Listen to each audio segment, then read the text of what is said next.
महाराष्ट्र विधानसभा चुनाव 2024 के जो नतीजे हैं वो अब बाहर आ चुके हैं और भाजपा ने एक बार फिर से बम्पर जीत हासिल की है।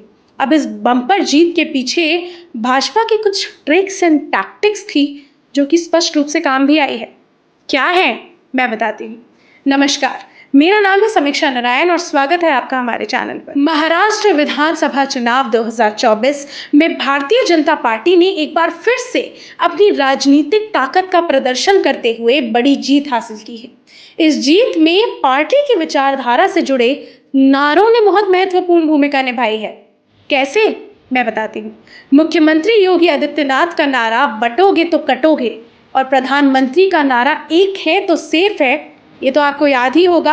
और लगता है कि महाराष्ट्र की जनता के बीच भी ये बात गहराई तक पहुंची है, जिसकी वजह से भाजपा को मजबूत जन समर्थन मिला। योगी आदित्यनाथ का यह नारा राष्ट्रीय एकता और सांप्रदायिक सौहार्द का संदेश देने के साथ साथ विपक्ष की राजनीति पर निशाना साधने के लिए दिया गया था। इस नारे का सीधा मतलब था कि जो लोग समाज को बांटने की राजनीति करेंगे वह अंततः हार का सामना करेंगे। इस नारे का इस्तेमाल विपक्षी दलों के गठबंधन के खिलाफ किया गया, जिन्हें भाजपा ने मौका परस्त और विरोधाभासी करार दिया था। योगी आदित्यनाथ की रैलियों में इस नारे को बार बार दोहराया गया, जिससे यह जमीनी स्तर पर लोकप्रिय हो गया और लोगों ने इसे अपना भी लिया।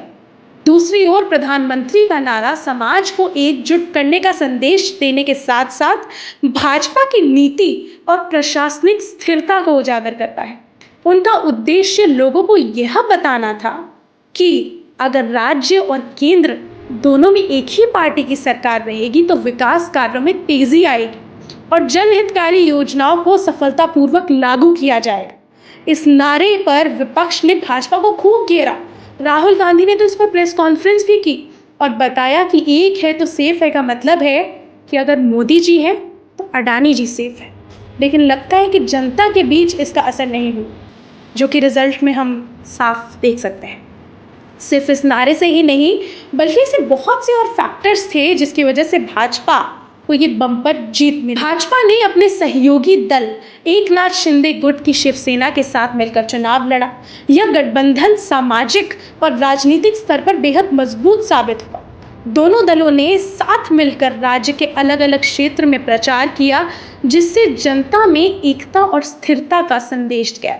इस गठबंधन ने उद्धव ठाकरे गुट और एनसीपी-आईएनसी की महाविकास आघाड़ी के खिलाफ मजबूती से मोर्चा संभाला। इन सबके पीछे विपक्ष की भी कई विफलताएं हैं। एनसीपी, कांग्रेस और उद्धव ठाकरे गुट की शिवसेना के बीच समन्वय की कमी बीजेपी के लिए लाभदायक रही। विपक्ष एक संयुक्त और ठोस राजनीतिक बनाने में सफल नहीं रहा, जिससे भाजपा और शिवसेना को खूब फायदा हुआ। जैसा कि हमने पहले भी देखा है कि भाजपा की जो बूथ स्ट्रैटेजी है वो बहुत ताकतवर है और यही इस चुनाव में भी देखा गया। बीजेपी ने बूथ स्तर पर अपने कार्यकर्ताओं को मजबूत किया और हर मतदान केंद्र तक अपनी पहुंच बनाई। सोशल मीडिया और डिजिटल प्रचार के माध्यमों से युवाओं से जुड़ना भी भाजपा के लिए सफल रहा और जमीनी स्तर पर जोर शोर से जो प्रचार किए गए वो भी लोगों के बीच पहुंचे। बीजेपी शिवसेना गठबंधन ने कुल 288 सीटों में से 185 से अधिक सीटें जीतकर स्पष्ट बहुमत हासिल की।